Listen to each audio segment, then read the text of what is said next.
See me and you two up on one of those baggers. I'm never going to be a pillion unless I have to. Get on, get the stereo on and everything.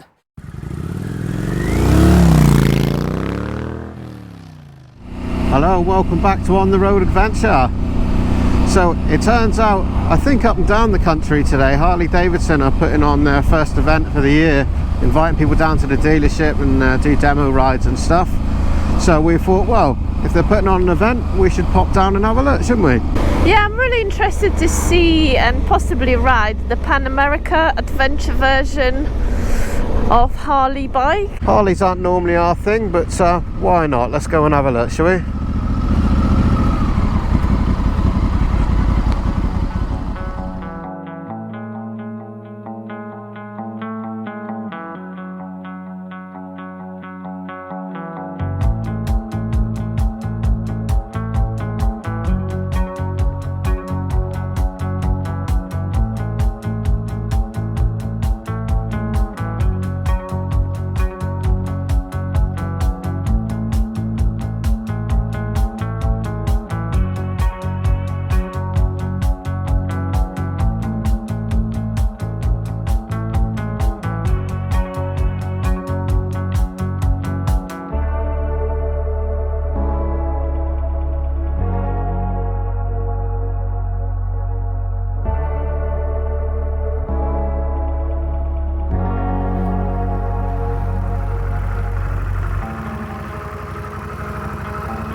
Look at this beauty.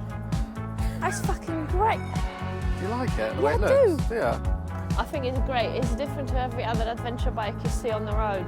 I don't know, it is an interesting thing, and I know they've got lots of new tech on it. I think it adjusts its ride height and stuff. I don't know too much about it. I don't know why this one looks lower than that one. Different seat heights, probably. Don't know. So this is Harley's new 1250 engine. I do know that these are now water cooled and they have radiators, which meant that they had to do away with the old proper V-twins that made the proper Harley noise, or what we've come to know and love anyway. I don't think these quite sound the same. I'm sure we'll get the opportunity to find out shortly. Maybe. But it actually feels You touching down both sides? kind of. Yeah? Well, it's the I same just as the other think one. the pegs are in the way because they position differently.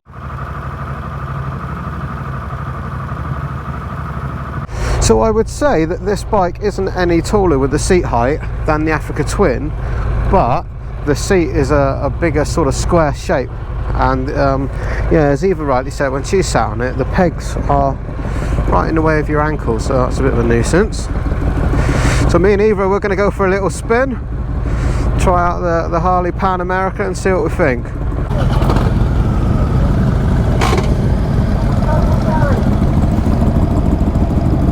Right, so sitting up on the Harley, I feel actually that the pegs are quite squished up. I feel like my legs were bent more than I would probably like. I don't know if there's seat heights available on this one. If there is, I would probably put it up.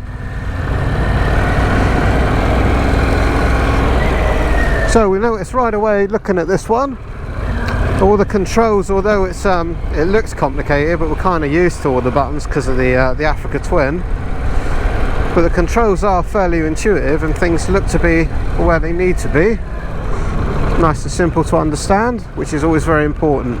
You should be able to jump on any bike and know how to use it right away, and if you can't, then, well, in my opinion, it's poorly designed. So this is now the same 1250 engine that's in well, a big range of the Harley Davidsons. It's in the new Sportster now, the water-cooled ones. We are out on the Julie now. I'm on the Harley Pan America. Too good an opportunity to resist. Man says I can have a go, I'm having a go, why not? What do you think of it, Eva?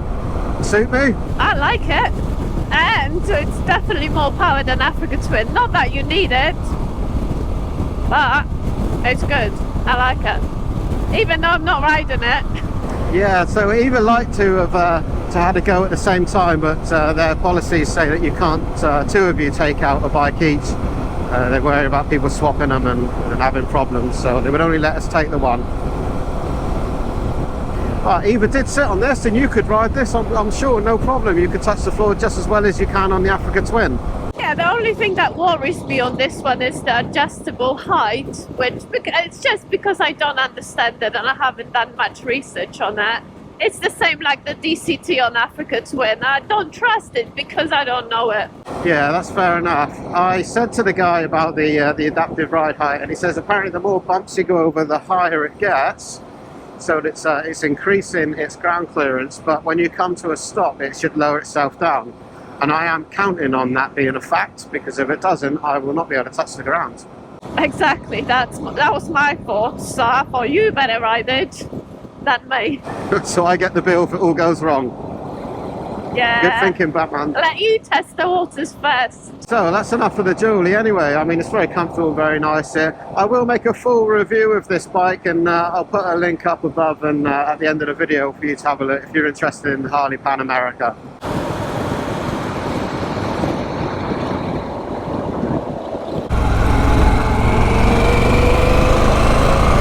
Well, we don't really know where we're going, do we? We've set off for a test ride here, but I've got no sat-nav or nothing, so we're pot luck where we end up. So yeah, that was quite pleasant, to be fair, going along the main road. Good wind protection on this bike. It's a nice comfortable place to be. Plenty of power. I'm not sure whether the ride height was actually going up. We were trying to figure it out going along, but I could touch the floor when we come to the junction, so that's all that matters. So before we set off, we were having a look around the Harley garage there, and there's a really nice chap talking to us and talking us through the Pan America. And I asked him, how come you see these marketed all over the place online on Facebook and, you know, adventure biking videos and stuff? And yeah, I don't know about you, but it's very rare you actually see these on the road being used. You don't see very many. In theory, the engine should be good. It is the same 1250 that was developed for a good range of their bikes, isn't it? I don't know, I've heard a lot of bad things about this bike, but could it be because it's completely different to what Harley has produced for the last 100 odd years? I think that's a very real possibility. I think if you are a Harley fan and you're in love with the Harley badge, you probably don't want the adventure bike. You want a big fat cruiser that rumbles along and makes a hell of a lot of noise, and you want to look, you know, cooler than penguins piss going down the seafront of a Sunday. I don't think it's ugly at all, you know. I think it's different, and I have to give it to Harley. You know, they make their adventure bike look different to all the other adventure bikes available, and I like that. Yeah, I mean, fair play. If you do see one of these from the front, you do know that that is a Harley Pan right away. But to ride, I have to say, I don't hate it. There's something a little bit strange going on with the handling, I think. I'm not quite sure what it is. Feels very different to the Africa Twin. Maybe it's the way that the weight's distributed, or something going on with the electronics here, but yeah, for some reason the sort of the handling and tipping in feels a bit heavy and a bit strange. Can't quite put my finger on it.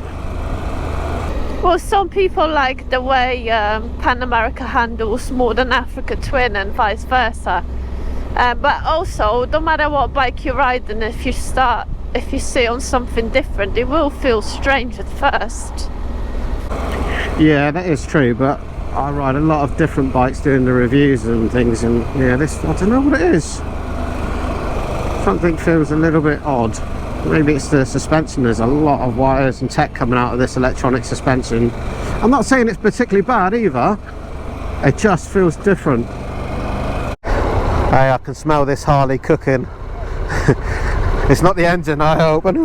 It is brand new. I can smell something too. You look good on it. It is quite low now, I can see that. I think I felt it getting lower when I came to the junction, actually. I think we had a bit of a good ride through the twisties there, and it's probably done its singing raised up. But yeah, I am now flat foot both sides there. It's not bad, I don't hate it at all.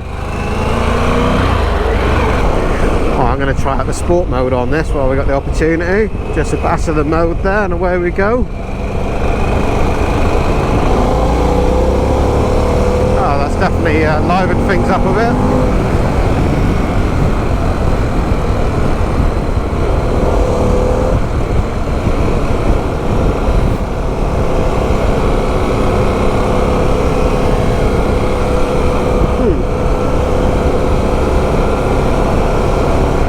Who'd have thought it?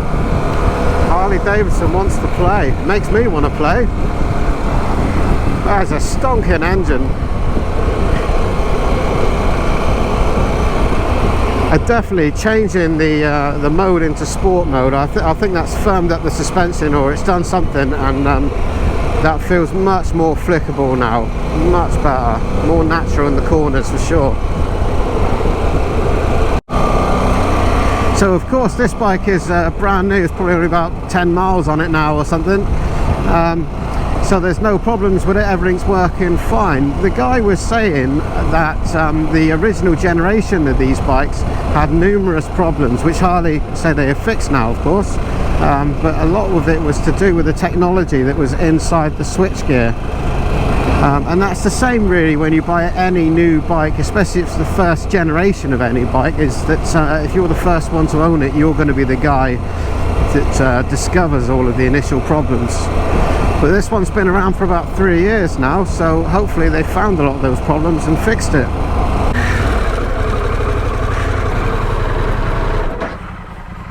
There we go. I just dropped the Harley back in there. Guys are really nice, aren't they? Really knowledgeable and everything.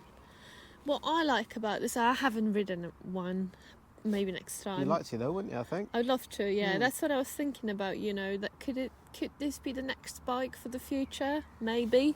I think the fact that it's tubeless definitely appeals. Well, it is tubeless. The engine is great. It goes like stink. I think it says 150 horsepower on that for an adventure bike, which is nearly multi-strada category. And nobody needs that much. Ah, but it's a lot of fun, isn't it? Yeah, it is. But then also Harley does a lot of different parts that you can customise your... Yeah, they've got a catalogue of aftermarket stuff, yeah, for all the controls and your ergonomics and stuff. And that's definitely something I would want to do if I had one. I would definitely want that bike to fit me better. Yeah, you need to do that. You know, we all got different issues. We are at different age and you need to make it yourself, make it your own. Yeah, I mean, for me, the biggest issue I found was that side stand. But again, you could find a man shorten that by an inch and you would get rid of that problem, or you set the ride height so that it doesn't drop all the way down every time it comes to a stop. That could be an idea, yeah. Yeah, I think there's a lot to learn about that bike. There's a lot of tech and stuff on board, and it's the same when we got the Africa Twins, wasn't it? We didn't understand all the tech and buttons, but having said that, also we don't really use half of the stuff it does either. So, you know, there we go. Not very much. Right, a random trip to Harley Davidson here in Plymouth. I hope you enjoyed that one with us, and yeah, something different to do really, wasn't it? Yeah. So we see you again on the road next time? Maybe on Pan Americas. I doubt it. No. Maybe sometime in the future. See you again. Cheers. Bye.